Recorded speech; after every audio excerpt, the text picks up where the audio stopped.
Assalamualaikum warahmatullahi wabarakatuh.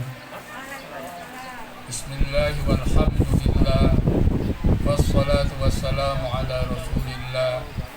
Sayyidina Muhammad ibn Abdullah wa ala alihi wa sahbihi wa man tabi'ahu wa wala hawla wala quwwata illa billah.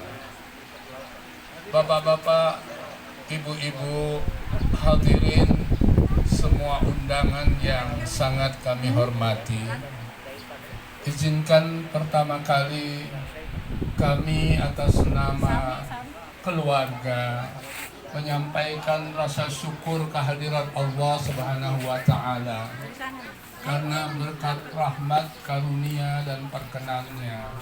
pada saat ini bisa diselenggarakan di tempat ini acara walimah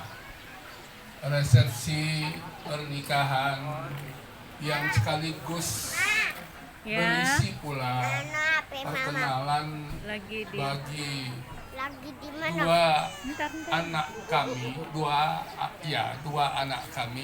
pasang anak kami yang hadir di hadapan